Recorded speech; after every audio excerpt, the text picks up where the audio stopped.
Ata të cilët bazohen në Kur'anin famullar dhe në Sunetin e pejgamberit sallallahu alaihi wasallam, duke marrë si referencë kuptimin e të parëve tanë të mirë. Në krye prej tyre kush ishin? Sahabët. Prandaj që thash, është faktor vendimtar vëllezër, me i dhonë përparësi shpalljes para mendjes. Secili që i jep përparësi logjikës para shpalljes, ai ka me u fundos. Dhe fundi i tij, rezultati i tij është fundosja. Biri i Nuhit alayhis salam e përdori logjikën e tij, mendjen e tij dhe i dha përparësi para shpalljes. Nuhu alayhis salam ishte me shpallje. E rezultati çka ishte? Rezultati ishte fundosja. Ndërsa qëndrimi nën metodologjinë që na ka mësuar pejgamberi sallallahu alaihi wasallam, ky faktor quhet vëllezër përmbajtja e muslimanit pas akides së pastërt që na kanë trashëguar sahabët, që e kanë thith nga pejgamberi sallallahu alaihi wasallam, e kanë mësuar nga pejgamberi sallallahu alaihi wasallam, janë edukuar nga pejgamberi Allahut alaihi wasallam, e ata që e kanë transmetuar tek të tjerët, duke qëndruar larg çdo faktori i cili na dëmton akiden e pastërt, metodologjinë e drejtë të Ehlus Sunna wal Jamaa, me fjalë të ndryshme që quhet grupi i ndihmuar dhe pala e shpëtuar. Wa innahum larrahtu la rayba fihim ala nujubil firdausi bin nuri tasrahu.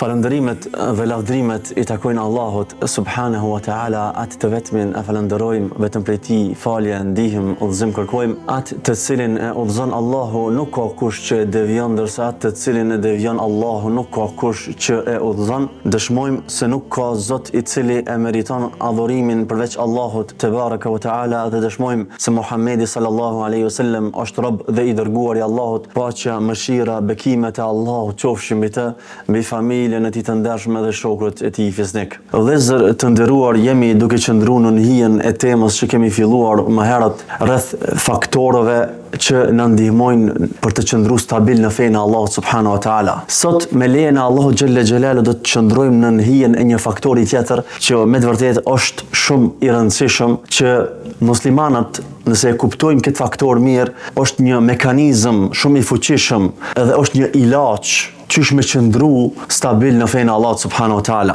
Dhe mos me u hotu, për shkak se mos respektimi i qiti faktori vëllezër i ka qenë njerëzit në shumë keq kuptime, në divergjenca të ndryshme, në shpikje të bidatëve të ndryshme, në krijim të sekteve, grupacioneve, fraksioneve, e secila me të tjetrën duke u përballë në mënyrë më të ashpër, duke luftu, duke u armiqsu. Ndërsa qëndrimi nën metodologjinë që na ka mësuar pejgamberi sallallahu alaihi wasallam, ky faktor quhet vëllezër përmbajtja e muslimanit pas akides së pastërt që na kanë trashëguar sahabët, që e kanë thith nga pejgamberi sallallahu alaihi wasallam, e kanë mësuar nga pejgamberi sallallahu alaihi wasallam, janë edukuar nga pejgamberi Allahut alaihi wasallam, e ata që e kanë transmetuar tek të tjerët, duke qëndruar larg çdo faktori i cili na dëmton akiden e pastërt, metodologjinë e drejtë të Ehlus Sunna wal Jamaa, me fjalë të ndryshme që quhet grupi i ndihmuar dhe pala e shpëtuar. Ata të cilët bazohen në Kur'anin famullar dhe në Sunetin e pejgamberit sallallahu alaihi wasallam, duke marrë si referencë kuptimin e të parëve tanë të mirë. Në krye prej tyre kush ishin? Sahabët. E Allahu azza wa jalla çka tha? Fa in amanu bimithli ma amantum bihi faqad ihtadaw. Nëse ata, me të vërtetë, nëse ata besojnë ashtu çish po besoni ju,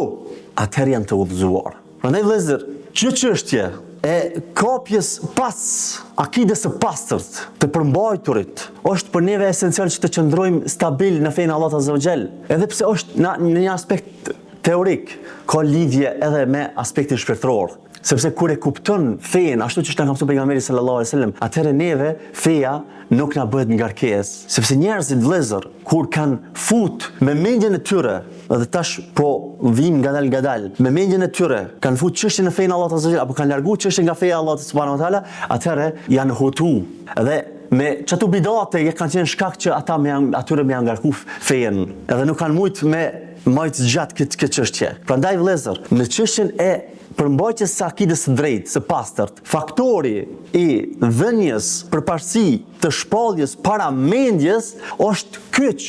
është vendimtar. Prandaj edhe kjo është një arsye kryesore vëllezër që shumë njerëz kanë deviju nga metodologjia e pejgamberit sallallahu alaihi wasallam, duke i dhënë përparësi logjikës së tyre të mangët ndaj teksteve të Kuranit dhe Sunetit që është shpallje e Allahut subhanahu wa taala. E kjo gjë e dhënjes përparësi të logjikës para shpalljes së Allahut subhanahu wa taala. E shpallja vëllezër që e dim është Kur'an dhe Sunet. Se edhe Suneti është shpallje prej Allahut subhanahu wa taala. Wa ma yantiqu anil hawa in huwa illa wahyun yuha. Ai nuk flet nga hamendja e tij, por sa ajo është vetëm shpallje prej Allahut që i shpallet atij.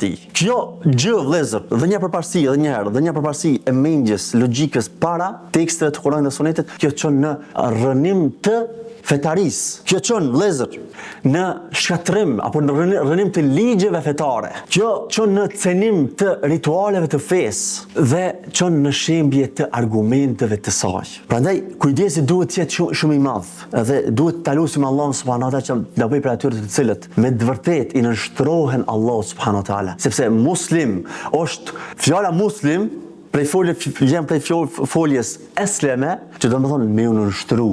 Kujt me nështru? Allah subhanahu wa taala. E Allah subhanahu wa taala është ai i cili na ka shpall Kur'anin edhe Sunetin e pejgamberit sallallahu alaihi wasallam. Në bazë vëllezër, në bazë është me rëndësi të dim se të logjikuarit gjendet në zemër. Kjo është një çështje vëllezër që shumë njerëz nuk e kanë kuptuar, apo edhe e kanë kundërshtu. Por se subhanallahu alazim, faktet shkencore, zbulimet shkencore aktuale e vërtetojnë edhe këtë. Edhe pse na si besimtar, kur thot Allah subhanahu wa taala e felem yasiru fil ardi fatakuna lahum qulubun yaqiluna biha. Kur thot Allah subhanahu wa taala, a nuk ecën ata nëpër tokë e me zemrat e tyre të logjikojnë, Muslimani duhet me qenë në çdo rast, edhe më herët me qenë i bindur se ashtu është e vërtetë. E jo me prit derisa shkencëtarët na vërtetojnë edhe ta mbështesin këtë teori që thot Allah subhanahu wa taala. Apo këtë fakt. Është një shembull që është shumë i bukur e dhënjes së mendjes përparësi ndaj shpalljes për ata që nuk e kanë besuar. Amo tash vëllezër, zbulimet shkencore edhe e dëgjova një shkencëtar vëllezër. Ai thot kështu, do thonë e përktheva në gjuhën shqipe sepse ai në gjuhën angleze fol. Thot shkencëtarët kanë zbuluar në vitin 1991. Dëgjoni mirë, se zemra paska qeliza të specializuara që janë të konfiguruara në një mënyrë që krijon një rrjet nervor të zemrës. Subhanallah. Mbi 40.000 qeliza të specializuara. Edhe thot këto qeliza të veçanta quhen neurite ndigjore. Edhe thot këto qeliza mendojnë edhe ndjejnë në mënyrë të pavarur nga truri kranial, në kafk. Për muslimanët, vëllezër, është diçka e mirëseardhur. Por se na e kemi ditë edhe më herët këtë. Ndërsa shumë njerëz që i kanë dhënë përparësi logjikës para shpalljes, ata do të kanë dyshuar në këtë, derisa kanë ardhur zbulime shkencore. Prandaj është shumë e rëndësishme vëllezër, që ju nënshtrohemi teksteve të Kuranit dhe Sunetit, sepse shpallja është hyjnore, ndërsa mendja është njerëzore. Veç ky fakt me kuptu këtë fakt e dim se na nuk kemi ata të cilët e vlerësojnë apo i kontestojnë tekstet e shpalljes. Një shembull shumë i bukur, vëllezër, një shembull shumë i bukur, fantastik nga Kurani famullar, që këtë dobi e kam nga Sheikhul Islam Ibn Taymiyyah rahimahullah. Për rezultatin e atij që i jep përparësi mendjes para shpalljes. Se çka ndodh me to? E kanë nxjerr nga ngjarja e birit të Nuhut alayhis salam, ku ndodhi tufani i madh, përshime madhe, edhe Nuhu alayhis salam po e fton birin e tij. Wa nada Nuhun ibnahu ya bunay irkam ma'na. Tha Nuhu e thiri birin e tij. O djali im, hec me neve, hip. Do thonë hip në aninë e shpëtimit. Tha, dhe mos u bëj për atyre që janë me mohuesit, me qafirat. Shiko tash vëllezër rezultati, shiko. Kale se ewi ila gjebelin yasimuni min el ma. Tha, unë do të hypi në një kodër e cila do të më mbroj nga uji.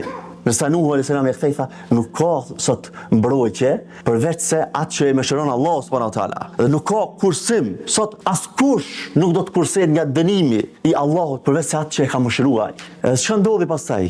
Një val, thot Allah subhanahu wa taala tregon, një val e madh i ndahu dhe ai ishte prej të fundosurve.